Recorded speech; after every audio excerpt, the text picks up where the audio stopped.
Welcome back, everyone. Ready for another deep dive? Always. Awesome.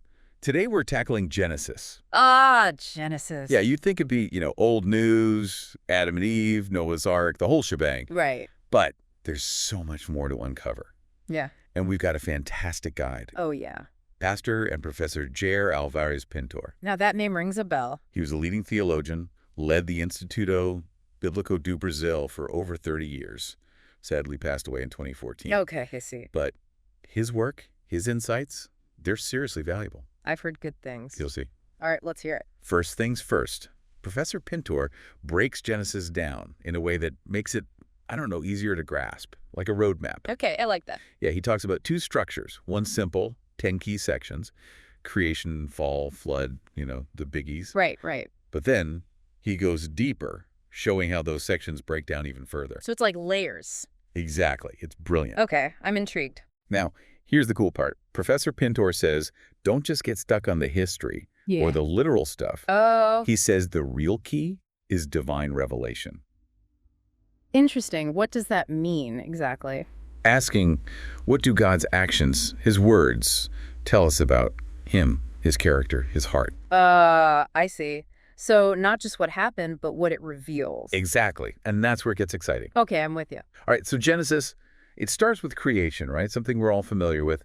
But what does Professor Pintor say about, God's attributes in those first chapters? Well, he starts by stating that creation itself is a testament to God's power. Right. Making something from nothing. That's, wow. Exactly. But he points out it's not just raw power, it's the perfection, order, the balance in creation, even the beauty. Oh, yeah? Yep. It shows God's intentionality. He's creative. And there's that whole thing about God blessing creation. The fish, birds, animals, then, of course, humans. Yes, and Professor Pintor really hones in on that unique blessing given to humanity. Right. He argues that this blessing goes beyond just dominion over creation. It's a responsibility to care for it. Oh, interesting. Like a sacred trust, a garden to look after. That's a powerful image. It is. Makes you think, doesn't it? Absolutely. Our role in the world, not just taking, but caring. Stewardship. Precisely. And this is just the beginning, Professor Pintor then moves into the fall.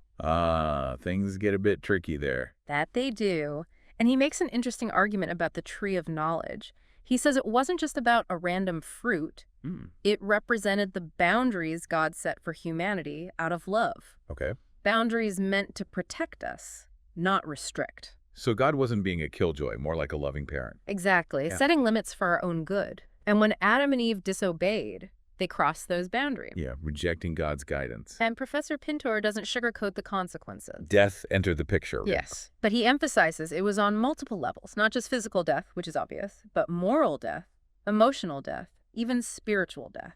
It's this deep brokenness that's still affecting us today. The fall, not just a one-time event, but a ripple effect throughout history. Precisely. Heavy stuff. Ah. But there were still glimmers of hope, right? Oh, absolutely. Professor Pintor points to Enoch. Enoch, okay. A righteous figure, walked with God, stood against wickedness. Even back then. Yes, even then. It's a reminder that even in a fallen world, God is at work, seeking those who will follow him. Okay, so we've got creation, the fall, and then, of course, the big one, the flood. Oh, yeah, the flood. Lots of debate about that one. So what does Professor Pintor say about this massive event? Well, he analyzes it through, you guessed it, divine revelation.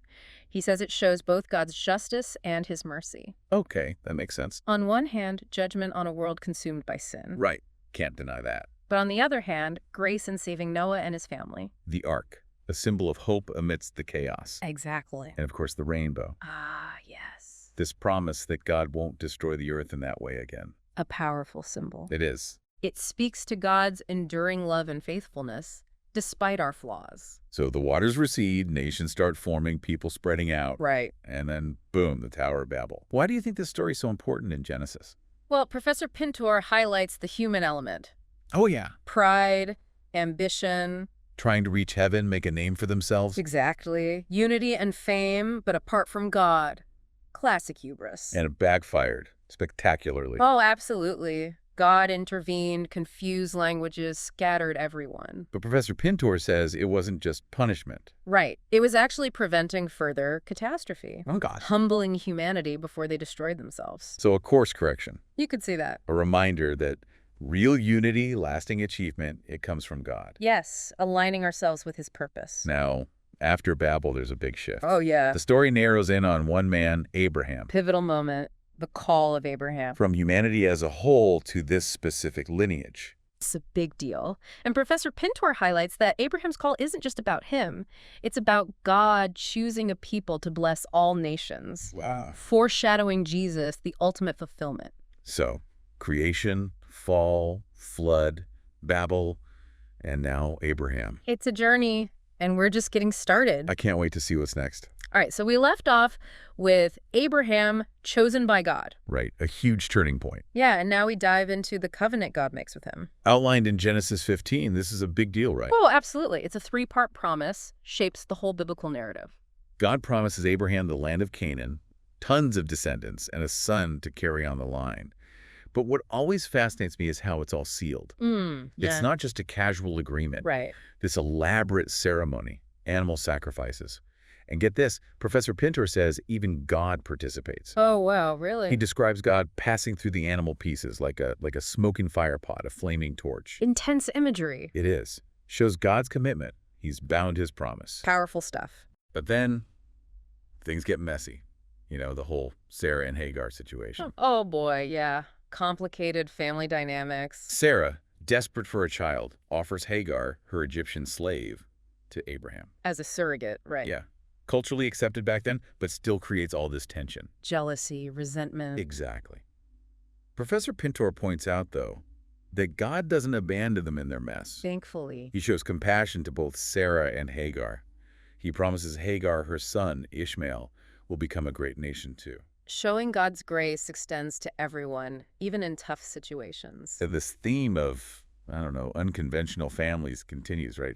Isaac, the promised son, he has twins, Jacob and Esau. Ah, yes, Jacob and Esau. Not exactly the peaceful sibling rivalry type. Definitely some trickery there. Jacob, with his mother Rebekah's help, he snags the birthright blessing meant for Esau. Makes you wonder how God can work through such flawed people. I know, but he does.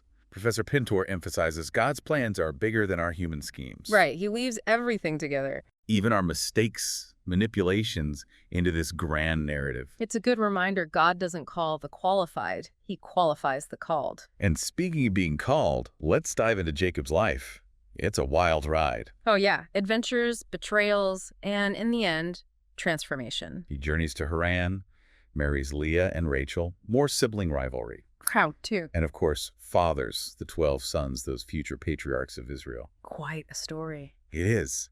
And one of the most powerful moments, that wrestling match with God. Oh yeah, intense. Professor Pintor describes it as a symbol of Jacob's struggle with, like, faith, surrender. Wrestling all night long. Wounded, but then blessed, given a new name, Israel. It's a powerful image for us too. It is, right? Those times we wrestle with doubts, fear, the unknown. But if we hold on to God, we can emerge changed. Absolutely. And then we come to Jacob's blessings on his sons before his death. Full of prophecy, hinting at the tribe's destinies. Professor Pintor points out how Judah is given prominence, foreshadowing King David's line, and ultimately, Jesus. It's amazing how it all connects these seemingly separate stories. I know, right? All woven together, God's plan unfolding. And that tapestry keeps going with Joseph, Jacob's favorite son. Ah, Joseph. That amazing Technicolor dream coat. And the jealousy it sparked. His brothers sell him into slavery, thinking that's the end. But God had other plans. Professor Pintor highlights that. A story anyone can relate to, feeling betrayed, mistreated. But it shows God's providence, too. Joseph rising to power in Egypt, interpreting dreams, saving them from famine. And ultimately forgiving his brothers. That reunion, so moving. I know. Resilience, forgiveness, and God's faithfulness, even in darkness. Beautiful. But Professor Pintor doesn't just focus on the happy ending. He digs into this seemingly unrelated story, Judah and Tamar. Interesting. Tucked right in the middle of Joseph's saga. It's one of those stories that can be, hard to grasp. Right. But Professor Pintor shows its significance. Tamar's descendants, they become part of King David's lineage and ultimately Jesus's. Mind-blowing, right? The Messiah, coming from a line that includes deception, scandal, what some might call immorality. It speaks volumes about God's grace, his ability to work through anything to achieve his purpose. It really does. Shows that God's ways are not our ways. Not at all. And his plans, well, they often unfold in ways we could never predict. And speaking of unexpected turns, we reach the end of Genesis, Jacob's final blessings on his sons. A poignant moment, filled with prophetic weight. Professor Pintor notes how the blessing shifts from Reuben, the firstborn, to Judah. Right, setting the stage for Judah's tribe, King David, and ultimately Jesus. It's a testament to God's sovereignty, using human weakness to accomplish his will. Powerful. And then Jacob's death, burial, the end of an era. Well, not the end of the story, is it?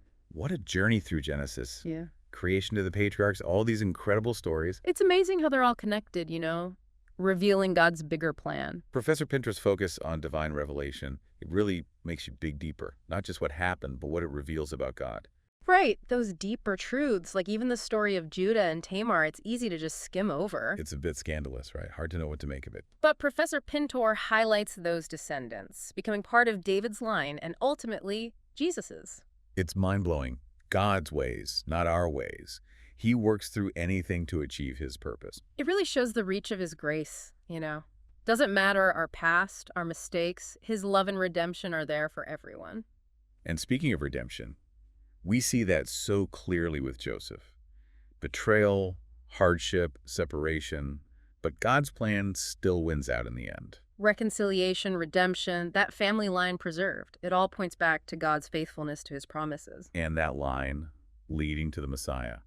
Professor Pintor, he connects those dots between all these stories. It's like a behind-the-scenes look at God's providence. Makes you wonder, what about in our own lives? What feels insignificant now, but might be part of something bigger? Right. Those tough times, the uncertainties, maybe God's using them to shape us for something greater. I think Professor Pintor would say, look at it all through the lens of faith. Even when we don't understand, God's working it all out for good.